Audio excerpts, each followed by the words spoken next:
No livro do Apocalipse, Jesus aparece com os olhos como chama de fogo. Hoje vamos falar sobre os segredos da carta a Tiatira.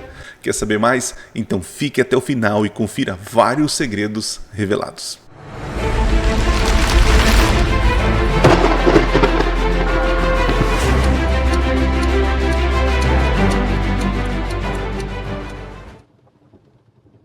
Olá, seja bem-vindo a mais um vídeo do canal Minuto Profético.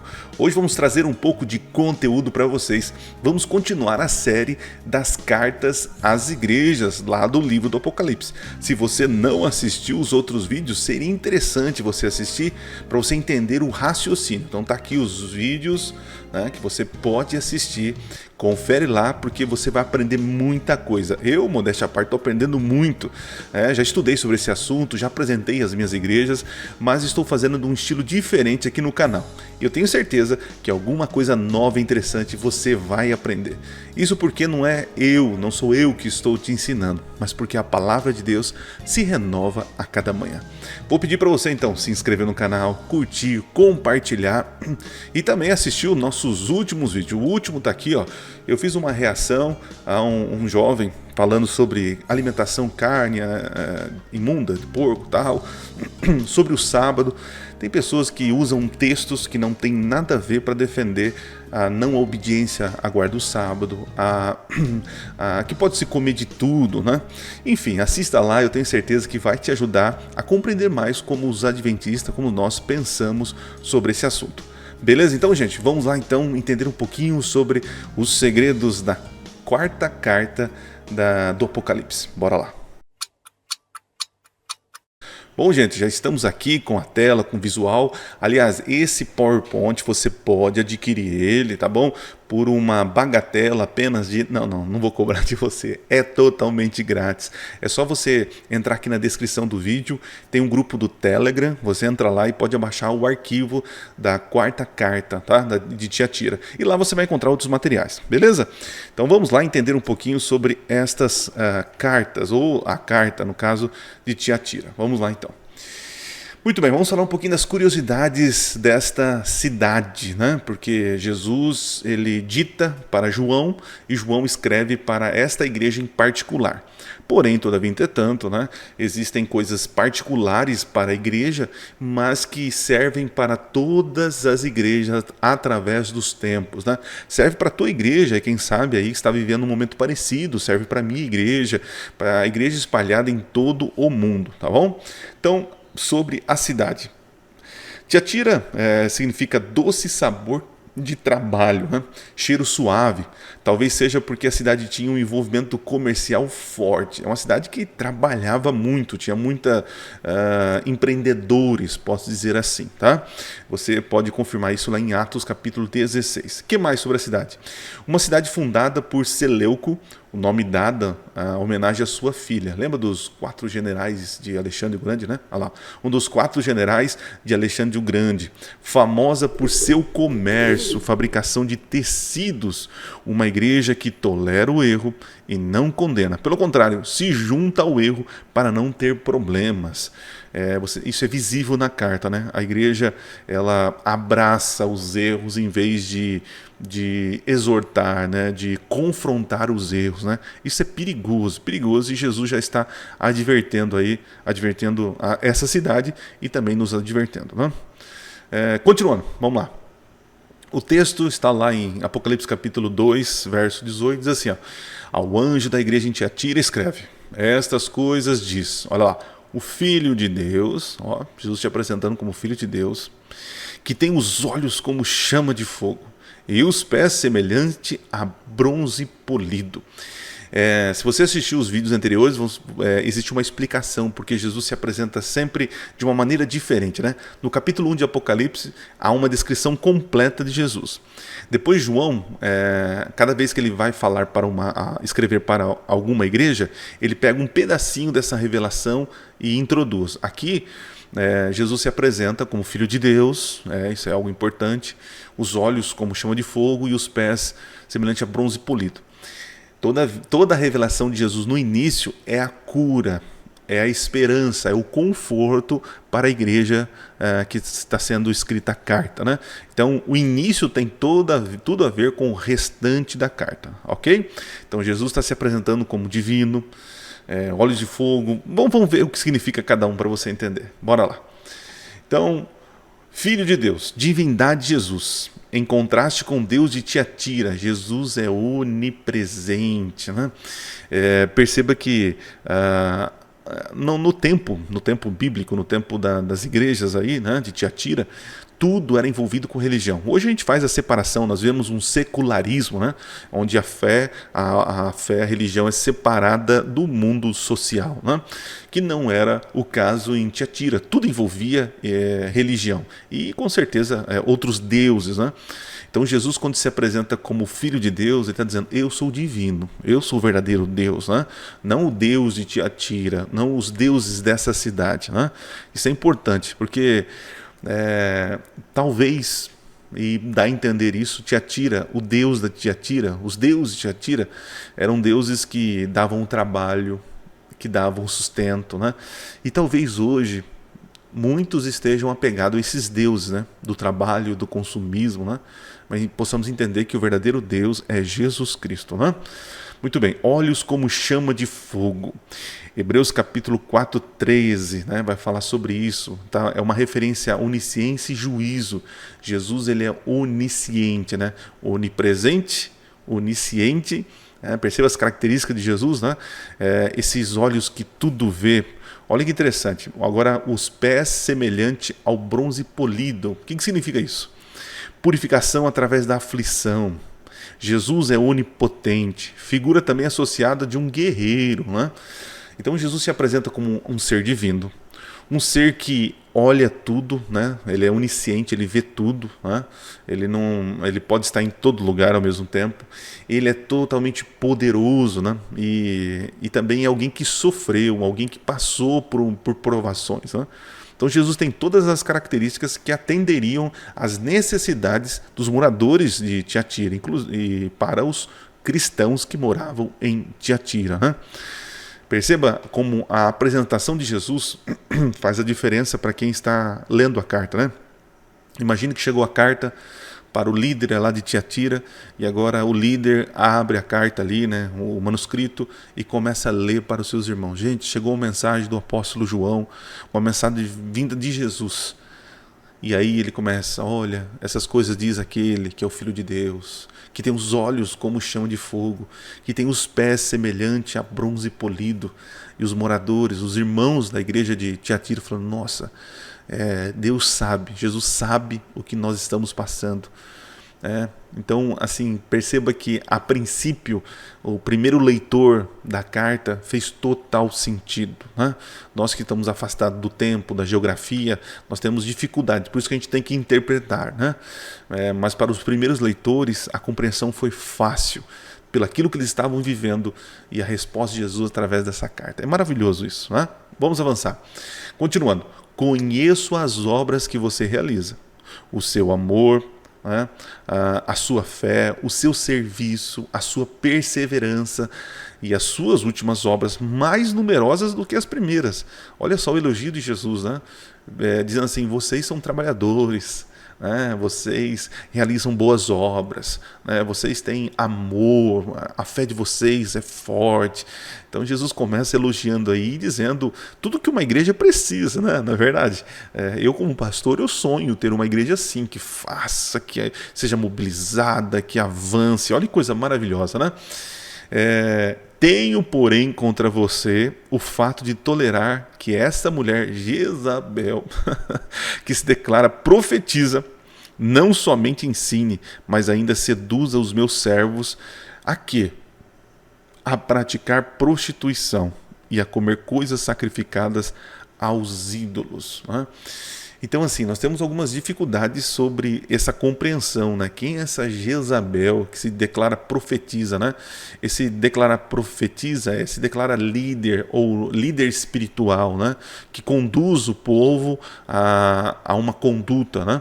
E olha o que ela está ensinando, né? A praticar prostituição, a comer coisas sacrificadas aos ídolos. Vamos entender melhor, ponto por ponto aqui. Então, vamos lá. Conhecimento das obras, amor e perseverança. Como eu falei, Jesus conhece tudo, né? Obras mais numerosas, interessante, né? Mais numerosas do que as primeiras, diferente de Éfeso. Aqui há um crescimento.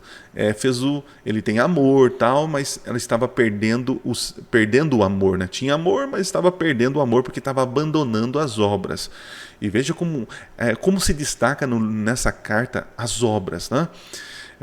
Veja, as obras não nos salvam, mas elas refletem a nossa salvação. Então, um cristão que diz que é salvo em Jesus, mas não faz boas obras, não atende os necessitados, né? não demonstra frutos do Espírito Santo, não sei se esse é salvo, né? Tiago vai dizer sobre isso, né? Toleras Jezabel, que assim mesmo se declara profetiza. E aí a gente pensa, isso aqui é literal ou é simbólico, né? Eu tenho dificuldade para pensar em uma mulher chamada Jezabel, né? Literal, que vivia ali, né? Pode ser que Jesus esteja insinuando situações ali e líderes religiosos que estavam conduzindo o povo do Senhor a praticar coisas erradas, né? Por exemplo, lá em 1 Reis nós temos a seguinte declaração: nunca houve ninguém igual a Acabe, né, que era o rei de Israel, que se vendeu para fazer o que era mal aos olhos do Senhor, né, porque Jezabel, sua esposa, o instigava. Então a gente tem, o que nós temos aqui? Nós temos um líder religioso que estava conduzindo o povo do Senhor a fazer práticas erradas, né? Deixa eu voltar aqui no texto só para poder ampliar um pouco mais aqui, ó. Perceba o seguinte, essa Jezabel, essa líder religiosa, pastor, é uma pessoa literal? Eu não sei, não temos provas historiográficas, né, históricas sobre esta mulher, né? Então, vamos aplicar aqui de uma forma mais espiritual, posso dizer assim, né? Então, temos um líder que se assemelha a Jezabel no passado, que está conduzindo o povo do Senhor a fazer o que é mal, né? E o que é? Praticar prostituição. Não é literalmente estava praticando, os irmãos estavam praticando, escutando essa mulher e praticando prostituição? O que é prostituição? Pegar o nosso corpo, né? Se vender, ou se deitar, se entregar às outras pessoas. Prostituição, por exemplo, uma prostituta, ela é uma mulher que perdeu a sua virgindade, né? Que se corrompeu com más práticas. Então nós temos aqui um líder, né? Pode ser uma mulher, que estava conduzindo o povo a essas práticas, né? E outras práticas a comer coisas sacrificadas a ídolos, né? É que essa expressão prostituição e comer coisas sacrificadas a ídolos, a gente lembra também de Balaão lá no passado, né? Que fez com que o povo adorasse outros deuses, praticasse as coisas imorais, né? Quando eu estudei um pouquinho sobre a igreja de Tiatira, a gente encontra, se não me engano, Hernandes Dias Lopes, ele fala sobre isso, que a igreja de Tiatira tinha várias cooperativas, né? E essas cooperativas faziam com que agregava as pessoas para trabalharem, para produzir os tecidos e tal, né?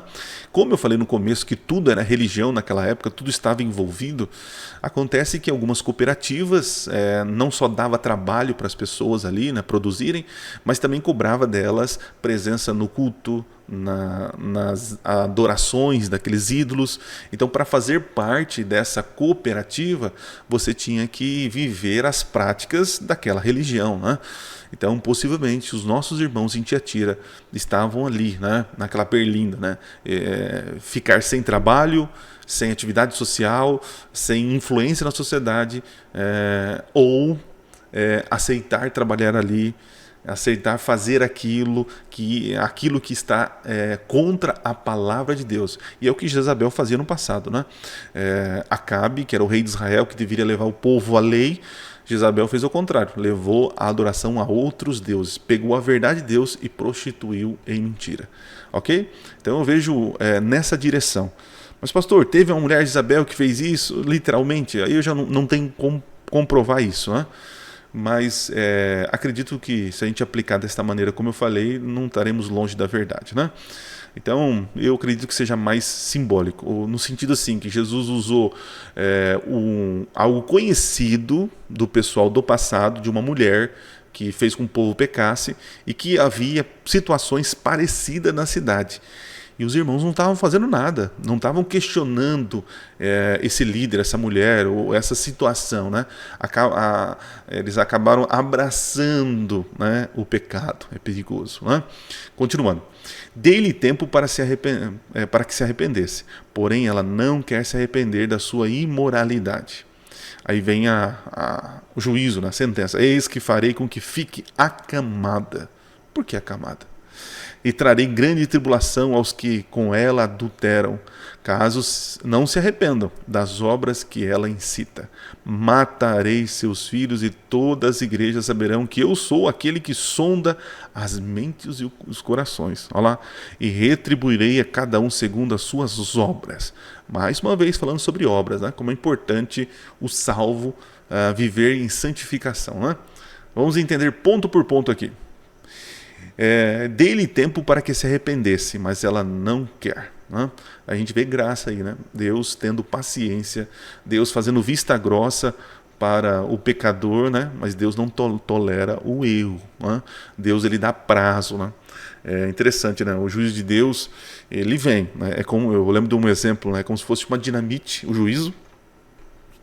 E a misericórdia de Deus, a graça de Deus, né? É um pavio. E esse pavio é muito longo, mas o pavio tem final, tá? E o final é a dinamite. Então Deus ele é misericordioso. Ó. Isso é compreendido melhor na interpretação histórica. Um período longo, uma fase da igreja cristã, quando a igreja corrompe suas doutrinas, ensinando dogmas e tradições do paganismo, assim como no tempo de Jezabel e Acabe, um tempo de apostasia e adoração a outros deuses. Né? Então, assim, a igreja de Tiatira é um protótipo, posso dizer assim, do que aconteceria com a igreja cristã através dos tempos. Né? E nós temos um período na história muito lamentável, em que a igreja se une ao Estado e começa a inserir na doutrina, na crença cristã, coisas absurdas, né? Como adoração a ídolos, oração pelos mortos, indulgências. Né? E isso é um período longo em que Deus, de alguma maneira, tolera, posso dizer, tolera. Mas depois Deus se levanta e vem a reforma protestante e tira, separa desses absurdos aí que a igreja romana acabou introduzindo na igreja, né? Então eu estou tentando dar uma resposta aqui sobre essa paciência de Deus que é vista num tempo, num período em que Deus de alguma forma tolera esses abusos. Mas, como eu falei para você, o pavio de Deus termina, né, a misericórdia, e chega o juízo, né? Muito bem. Prostrar de cama ou acamada é uma expressão idiomática. Em português seria ficar de cama, ou seja, ficar doente. Né? Outra tradução, leitos de dores. Um contraste com aquilo que era um leito de prazeres, né? Porque a prostituta tem o seu leito de prazeres. Né? Deus ia tirar o prazer dela, ia trazer dores sobre ela. Mas no contexto pode ser traduzido como eliminá-la ou tirar de circulação. E Deus faz isso, né? Deus ele age no tempo dele, não no nosso tempo, né? Mas a verdade ela nunca fica derrubada por terra por muito tempo, né?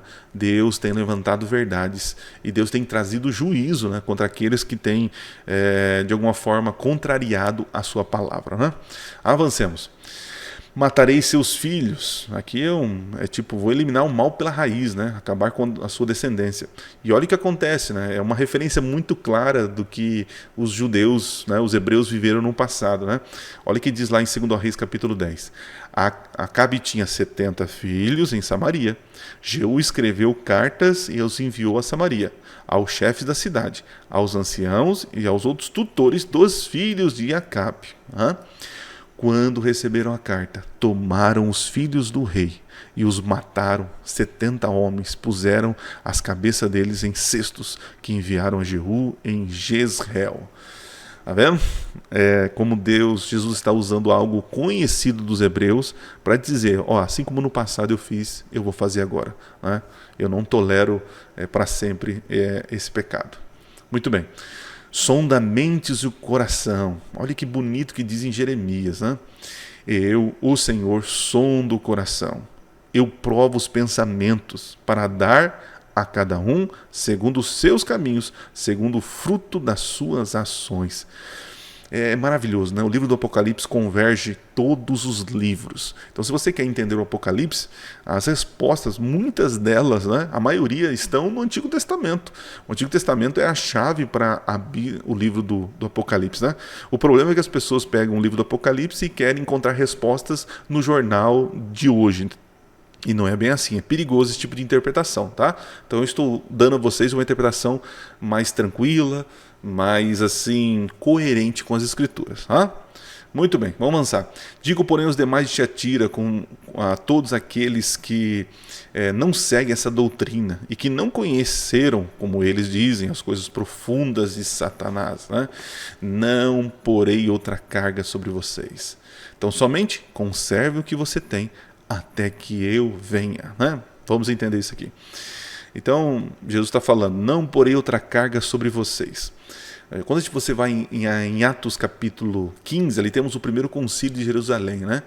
E ali houve sobre os gentios algumas coisas que eles não impuseram. Dentre elas a circuncisão, né? Porque a treta era, e aí, agora todo cristão que aceita Jesus, judeu, ele vai ter que fazer a circuncisão? Judeu não, o gentio vai ter que fazer a circuncisão? Eles falam, não, vocês terão que cuidar com a alimentação, né, com a questão de alimentação, e tem mais sobre relações ilícitas.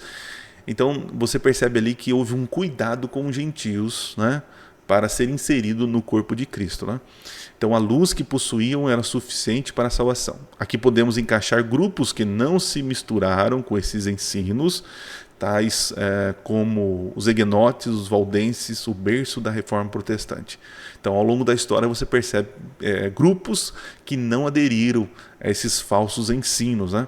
Porque num período da história, a Igreja Romana diz o seguinte: vocês, para serem salvos, têm que fazer isso, têm que fazer aquilo, têm que fazer aquilo, têm que fazer aquilo, né? E Jesus fala, não colocarei outra carga sobre vocês, né? Já tem a salvação em Cristo Jesus, vocês não precisam de outra carga, né? Conserve o que você tem, ou seja, vivam aquilo que foram ensinados, né? Vivam aquilo que foram ensinados. A salvação é pela fé, a salvação é pela graça mediante a fé, não por obras, né? Para que ninguém se glorie, né? Mas todos nós, Efésios capítulo 2, 8 a 10, né? Diz que nós somos agora, fomos feitos para as novas obras, para as boas obras. Em Cristo somos salvos pela fé, pela graça mediante a fé. Mas agora somos feitos para as boas obras, né? As boas obras não me salvam, mas as boas obras mostram que eu fui salvo, ok? Continuando, e aqui é para terminar, né? Ao vencedor, que guardar até o fim as minhas palavras, ó, perseverança, eu lhes darei autoridade sobre as nações. Ó, promessa, né? E com cetro de ferro as governará e as reduzirá a pedaços como se fossem objetos de barro.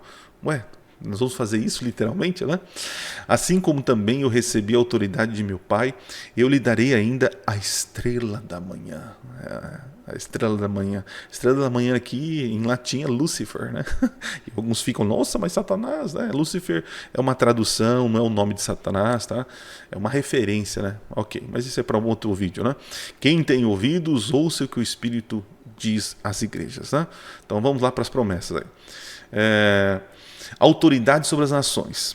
Quando você entende o contexto de Tiatira, faz todo sentido essa promessa, né? Talvez não faça sentido para nós hoje, mas para eles façam muito sentido. Por quê? Ó, peguei de um texto, um trecho de um comentário bíblico, diz assim, ó, devia ter colocado a referência aqui, ó. Sua importância militar tornou-se apenas uma lembrança. Está falando sobre a cidade de Tiatira, né? Uma lembrança carinhosa, poderíamos dizer, pois a moeda da cidade tinha a esfinge, né, o rosto, a imagem do deus Sol Tírimos, uma das muitas formas sob as quais o Apolo era adorado. Perdão. Indo à batalha como guerreiro, armado de um machado de batalha de 2 gumes.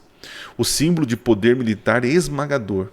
E contra este pano de fundo que Cristo se apresenta à igreja como Filho de Deus, como vestes de guerreiro. Ó, tá entendendo então? Olha que legal. A promessa ao vencedor se prende de modo significativo às coisas que Tiatira havia perdido. O que a igreja havia perdido? A cidade, no caso, né? Poder sobre as nações. Olha lá. Seu Deus guerreiro nada mais era do que uma lembrança da mitologia. Cristo, para os corações dos seus, era uma gloriosa realidade. Ele é o vencedor, não esses deuses aí, né? Isso fica no passado, é história, né? Folclore, né? Cristo não, ele é real. O que mais? Cetro de ferro. Se você ler esses versos aqui de Salmos, né? Mostra que quando o rei ele era empossado, ele pegava o seu cetro de ferro e batia nos jarros de barro, né? Ali mostrando que agora ele tem autoridade e que nenhum reino ia sobrepor o seu, então ele tem autoridade. Mesma coisa, Deus vai nos dar autoridade e ninguém mais poderá nos destruir, né? Teremos a autoridade de Cristo sobre nós, né? Olha que coisa maravilhosa, né? Que privilégio. Estrela da manhã. Pedro vai fazer uma referência de Jesus como estrela da manhã, né? O Apocalipse assim o faz também, mas também existe uma possibilidade sobre o reino milenar, né? Essa alvorada, esse momento glorioso, né?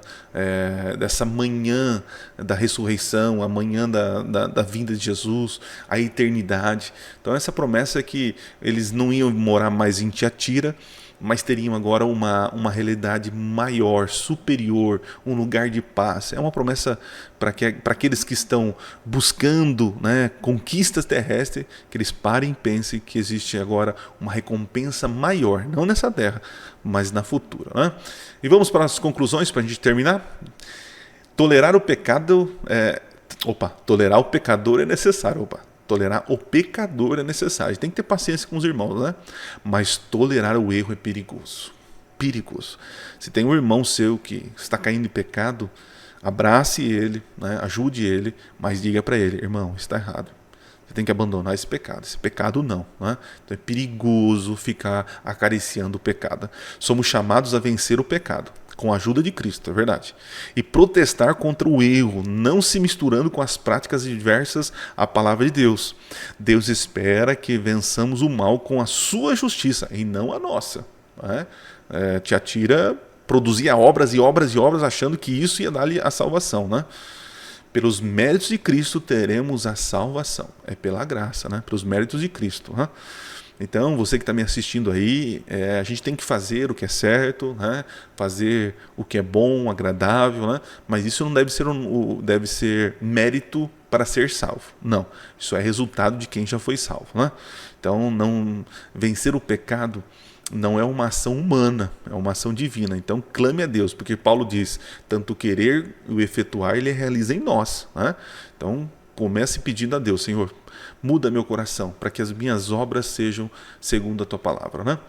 Podemos entender também que esse período foi vivido pela igreja ao se misturar com as práticas do paganismo, né? Introdução da salvação pelas obras, indulgências. A própria igreja que foi perseguida agora persegue. E é lamentável isso, né? No século XII cria-se o Tribunal do Santo Ofício, né? Santa Inquisição. Longo período conhecido como supremacia papal e também idade das trevas. Infelizmente, a igreja se misturou com as práticas, um período longo da história que matou em nome da fé, em nome de Deus, né? Mas fizeram isso totalmente contrariados, né, com a palavra de Deus. Muito bem, aqui nós terminamos. Deixa eu voltar aqui, o meu coisa, aqui. Queridos, espero ter ajudado vocês. Vamos avançar agora para a quinta carta nessa nossa série. Espero estar te ajudando a compreender. E não sei se você percebeu, o princípio é esse: é olhar para o texto sagrado e revisitar os textos mais antigos, porque Jesus se revela de algo conhecido do seu povo para algo desconhecido. As cartas do Apocalipse, elas têm uma aplicação literal a princípio para aquele povo que estava vivendo aquilo, né? E tem uma aplicação espiritual para nós e uma aplicação profética também, daquilo que a igreja cristã passaria ao longo da história até o retorno de Jesus, né? Porque ele fala da condição dela e a promessa. É interessante que a promessa sempre é pós-vinda de Jesus, né? A promessa não se realizaria ali para Tiatira, não se realiza agora para mim, né? Mas é uma realização pós-vinda de Jesus, ok? Deus abençoe vocês, um forte abraço e nos vemos na próxima semana, se Deus assim permitir. Assista os nossos últimos vídeos, claro, se inscreva no canal, manda para o teu grupo do WhatsApp de estudo bíblico, né? E também os PowerPoints você pode pegar aqui embaixo na descrição no grupo do Telegram, tá bom? E não se esqueça, Minuto Profético. Nunca foi tão fácil estudar profecias. Valeu, gente. Um abraço. Fui.